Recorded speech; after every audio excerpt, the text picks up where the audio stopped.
Hello viewers, this is Life Coach Suresh again. Today I want to talk about the importance of communication for students and teachers. One of the prime reasons for making this video is, everyone knows 2020 has been really challenging year for students and teachers equally. And another reason for me to make a point about the communication is, I have had the first-hand experience listening to my child's class teaching on the phone or smart device, and I was really baffled by the way the teachers have been teaching to the students. Ever since childhood, I was of the understanding that students were in safe hands. Teachers know what they are doing. I really don't want to be critical about the teachers and their abilities and their hard work, but definitely there is a room for improvement when it comes to the communication. It's all right if you're not really communicating at a professional level. If you're working in any other sector, for instance, you're working in a supermarket, you're working in a police department or any other department, communication, it's okay if your vocabulary is not up to the mark, but definitely it's not okay for a teacher, because teachers are the first role models for students, and teachers have to raise their game with regards to improving their communication skills. So I've got few tips to share because of my 20 years experience in the education sector in Western world, and as well as in India as well. First of all, they have to understand the structure of communication. The communication can be broken down into physical, which involves body language, gesture, cognitive, making sense of what we talk. For example, logical reasoning of sentencing and what we are trying to convey to the students. Third is more linguistic, the use of vocabulary, sentence structures, phrases, idioms, etc., etc. The fourth one is social and emotional. So apart from going into the details of communication structure, styles, patterns, I really want to make a point. The message is so important as well. Making it clearly what they meant to the students. What I observed was some of the conveying styles of a teacher was what ma, what beta, what nana, didn't I tell you na, didn't I tell you no.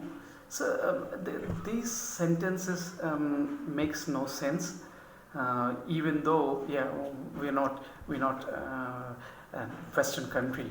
First language is not English, but definitely there's no excuse for bad teaching and lack of homework, failing to communicate a proper coherent message to the students. Definitely, there's no excuse for that. So my point is, make words come from your heart. Make sentences that mean really something to you, so that students can emulate your behavior.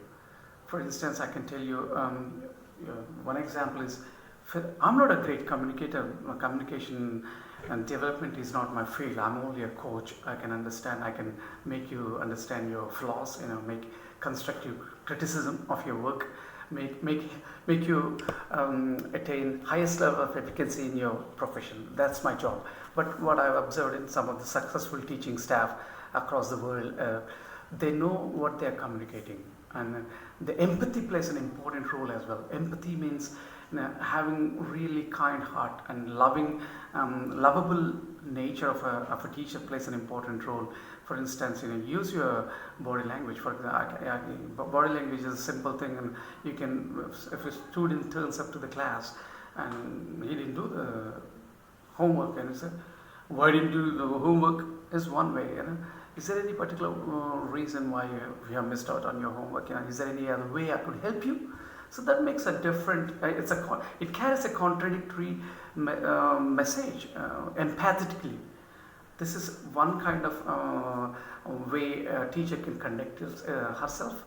Another important aspect of communication is exercising appropriate turn taking. If you're carrying a message, for instance, if you're teaching periodic table or some other topic, try to elicit response from everyone.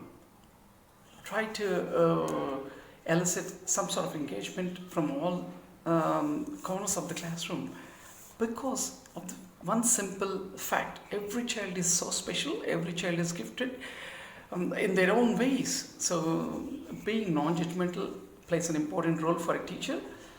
Instead of being biased towards the class first student, try to be open and try to be more approachable, because human nature is we demand respect, and we automatically get attracted to the people who are approachable. For instance, you go to a supermarket, you're buying some stuff, and if you see a grumpy customer service executive is like strong faced, stone faced, you would never go to him. You always go to a smiling guy or smiling customer service executive lady, and you try to talk to them.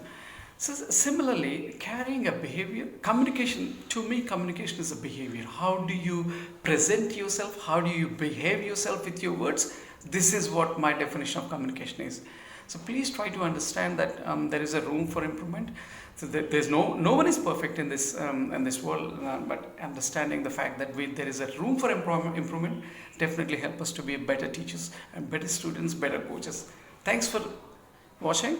Signing off, Suresh.